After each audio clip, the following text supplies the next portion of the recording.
Old Iron. One day, James had to wait at Edward's station till Edward and his train came in. This made him cross. He shouted out, "Late again, late again!" But Edward only laughed. And James fumed away. "Edward is impossible. He clanks about like a lot of old iron, and he's so slow he makes us wait." One day, James' driver felt ill, and so the fireman drove the train to the next station.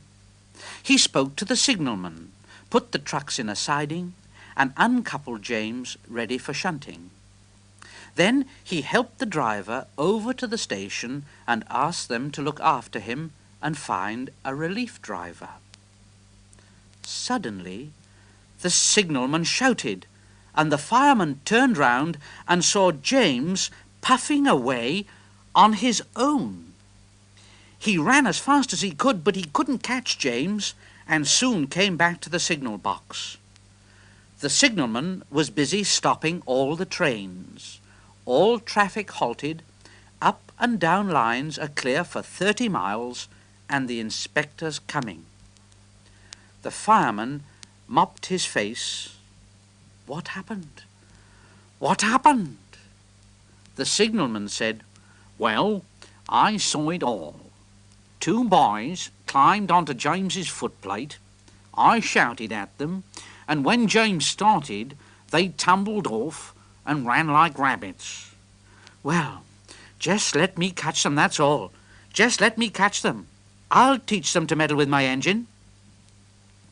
Then the telephone rang, and the signalman answered. "Yes, yes. He's here, yes. Right.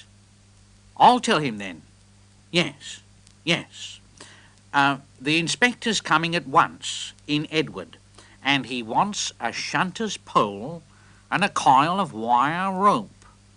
"What for?" "Well, search me, but you'd better get them quickly."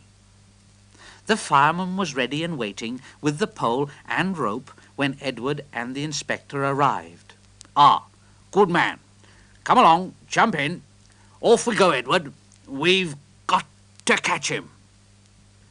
Edward puffed off.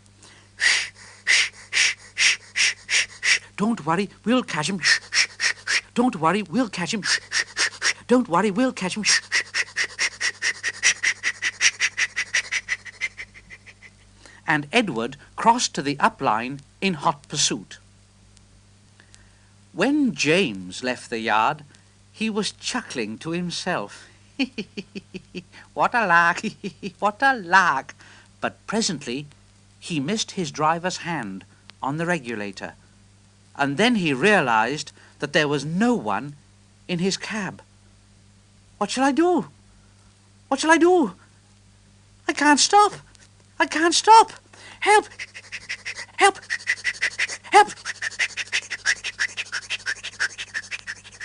But Edward came panting up behind him with every ounce of steam he had. "We're coming. We're coming. We're coming." With a great effort, he caught up and crept alongside, slowly gaining till his smoke box was level with James's buffer beam. The inspector stood on Edward's front, holding a noose of rope in the crook of the shunter's pole. He was trying to slip it over James's buffer. The engines swayed and lurched. "Steady, Edward! Steady, Edward!" He tried again, and more than once. He nearly fell, but just saved himself. And then at last, got him. He pulled the noose tight and came back to the cab safely. Gently braking so as not to snap the rope, Edward's driver checked the engine's speed, and James's fireman scrambled across and took control, and the two engines puffed back side by side.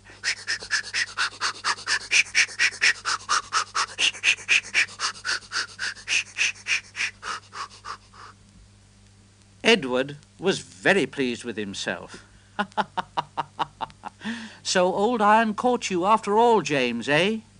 Oh, I'm sorry, Edward. Thank you for saving me. Oh, that's all right. You were splendid, Edward. The Fat Controller was waiting, and thanking the men warmly, he said, A fine piece of work. A fine piece of work. The two naughty boys were soon caught by the police, and their fathers walloped them soundly.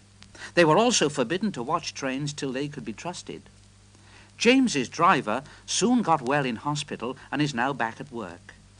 James missed him very much, but he missed Edward more, and you'll be glad to know that when Edward came home the other day, James and all the other engines gave him a tremendous welcome. The Fat Controller thinks he'll be deaf for weeks.